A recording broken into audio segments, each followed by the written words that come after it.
الحمد لله رب العالمين والصلاة والسلام على أشرف الأنبياء والمرسلين وعلى آله وأصحابه ومن تبعهم ودعا بدعوتهم إلى يوم الدين.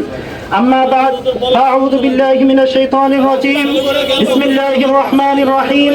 ومكروا ومكر الله والله خير الماكرين. وقال النبي صلى الله عليه وسلم المسلمون كرجل واحد إن اشتكى عينه إن اشتكى كله إن اشتكى رأسه إن اشتكى كله. রহনপুর সাধারণ মুসলমান কর্তৃক আয়োজিত আজকের এই বিক্ষোভ সমাবেশে সম্মানিত অতিথিবৃন্দ উপস্থিত আছেন, অর্থ অঞ্চলের আলেম সমাজ উপস্থিত আছেন, আমার সামনে সংগ্রামী তৌহিদ জনতা, সংগ্রামী সাথী ও বন্ধুগণ, আজকে মুসলমান দুনিয়াব্যাপী এক পরাজয় বরণ করে আছে। মুসলমানদের জাগরণের সময় আপনারা দেখেছেন ভারতের কুখ্যাত নরঘাতক গুজরাটের কসাই নরেন্দ্র মোদীর নেতৃত্বে গোটা ভারতবর্ষে এক যুদ্ধের দামামা বাজিয়ে দিয়েছে। আমরা স্পষ্ট ভাষায় বলতে চাই, যারা ভারতের 30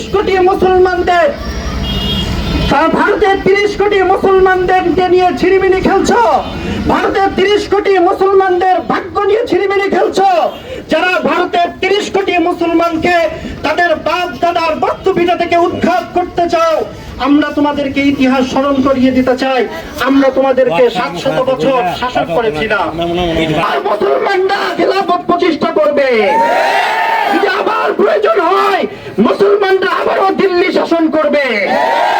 সংগ্রামী তৌহিদ জনতা, আমরা মুসলমান, আমরা যুদ্ধ চাই না, আমরা শান্তি চাই, আমরা লড়াই চাই না, আমরা নিরাপত্তা চাই, আমরা শত্রুতা চাই না, আমরা বন্ধুত্ব চাই।